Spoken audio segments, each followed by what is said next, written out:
పొద్దున వస్తున్నారు మంత్రులు, సాయంత్రం పోతున్నారు, అంతే. ఏం లేదు, అక్కడ ఏం జరుగుతలేదు. కావాలంటే మేము సవాలు ఇస్తూ ఉన్నాం. 42 మంది లోపలికి వెళ్ళే కార్మికులు ఆ రోజు రాత్రి 42 మంది పోయి 8 మంది చనిపోయింది కదా. మీరు మిగతా వాళ్ళను మీడియా ముందు, మా ముందు అక్కడ ఒక రివ్యూ మీటింగ్ పెట్టండి. రాత్రి డ్యూటీకి పోయి పొద్దుగాల వచ్చిన 42 మందిని అక్కడ కూర్చుని వాళ్ళు వద్దని చెప్తున్నా కూడా పంపించిన అధికారులు, మన సిబ్బంది ఎవరైతే పోయినారో 42 మంది చనిపోగా మిగిలిపోయిన వాళ్ళని, రాత్రి డ్యూటీ చేసిన వాళ్ళని ప్రత్యక్షంగా అక్కడ మీ సమక్షంలో మాట్లాడమని చెప్పండి. కళ్ళకి నీళ్ళు వచ్చినాయి. 3 నెలలు అయిందంట. వాళ్ళకి ఇచ్చేది 500 రూపాయలు రోజు.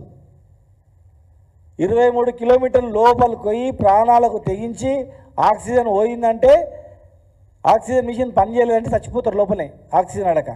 అలాంటి ప్రమాదకరంలో పనిచేసే కార్మికులకు మీరు ఇచ్చేది 500 రూపాయల రోజు. 3 నెలల జీతాలు ఇవ్వలేదంట వాళ్ళకు. తినడానికి భత్యం ఇవ్వలేదంట వాళ్ళకు. అక్కడే ఉన్నారు. మేముగా చేసింది రాజకీయం, మేముగా చెప్పింది ఇది, వాళ్ళు చెప్పింది. అక్కడే ఉన్నారు సిబ్బంది.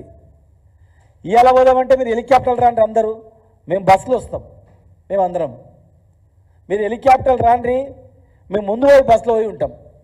మీడియా ముందు అక్కడ మీరు ప్రదర్శించండి వాళ్ళను. మేము చెప్పిన దానిలో ఒక్క పల్లెత్తు మాట తప్పైతే మేము అక్కడనే ఒక్క చెంపులు వేసుకొని ముక్కురాలకు రాస్తాం. అక్కడనే దాని నదిలో దుంకుతాం మేము, మా అబద్ధమైతే. వాళ్ళకు కార్మికులకు తిండి సరిగా లేదు, 3 నెలల జీతాలు ఇవ్వరా అండి ఎవరైనా? మీరు ఇచ్చే నెలకిచ్చే రోజుకిచ్చే 500 రూపాయలు 30 రోజులు పనిచేస్తే 15,000 వస్తాయి. 3 నెలల జీతాలు ఇవ్వరు వాళ్ళకు, తిండి పెట్టరా? ఇంత అన్యాయం ఉంటుందా? ఇంత ఘోరంగా ఉంటుందా? మీరు పోయి రోజు ఉదయం పోయి సాయంత్రం ఎవరిని కలిసింది చెప్పండి, ఏం చేసింది చెప్పండి. లోపల ఫోన్ పనిచేస్తుందా? టన్నుల్లో పోయి ఫోన్ మాట్లాడతారు, ఫోన్ పనిచేస్తుందా అండి లోపల? పేపర్లో కనిపించడానికే ఫోన్ మాట్లాడినట్లు మాట్లాడడం తప్ప లోపల టన్నుల ఫోన్ పనిచేస్తుందా? వీళ్ళతో మాట్లాడిందా? కార్మికులతో మాట్లాడిందా? మీరు మీడియా సమక్షంలో మాట్లాడిందా? చెప్పండి. మేమేదో పోదని కాముకున్నందుక మీరు ఇష్టానుసారంగా మాట్లాడము? కళ్ళకి నీళ్ళు పెట్టుకుంటారు వాళ్ళు. పేదవాళ్ళంటే మీకు అంత చిన్న చూపా? కార్మికులంటే అంత చిన్న చూపా మీకు? అంత చులకన్నా? ఒక్కరోజు హెలికాప్టర్ ఖర్చు అంత కాదు, వాళ్ళకి మొత్తం బకాయిలు చెల్లించనికే. మీరు పోయి ఎవరిని కలిసిర్రు? కార్మికులు ఎలా కలిసేది ఎవరిని? ఏ బాధలు మీరు విన్నారు చెప్పండి? మంత్రులుగా పోయి మీరు ఏ బాధలు విన్నారు?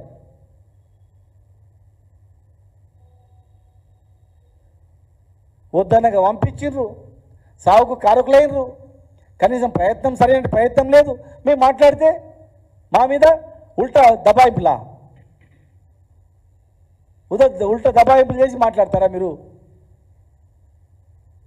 కేసులు పెడతారా?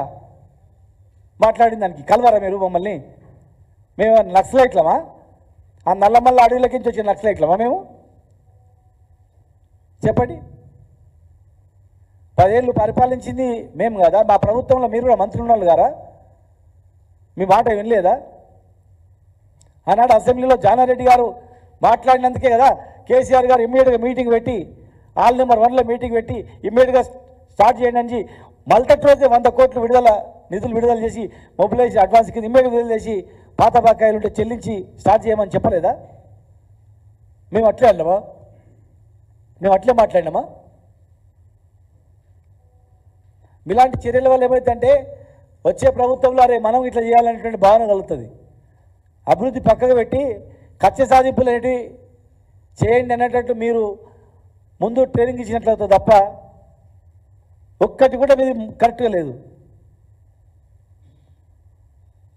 కన్వేయర్ బెల్ట్ రెడీ అయినా కూడా ఈ పాటికి 9 రోజులు అయింది కదా. ఆ బెల్ట్ రిపేర్ కనీసం ఇక్కడ అయ్యేది.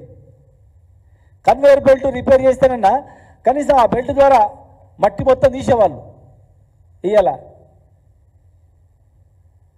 కంపెనీ ఎండి వచ్చి నేను ఏం చెప్తాడు, వాళ్ళు చనిపోయింటారని చెప్తారు ఇంటర్వ్యూలో.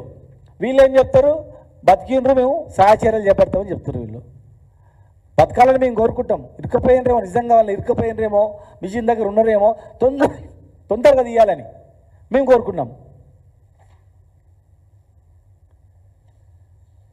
ఒకవేళ వాళ్ళు చనిపోతే ఖచ్చితంగా వీళ్ళే కారణం. మేము రాజకీయం అనేది చేయట్లేదు.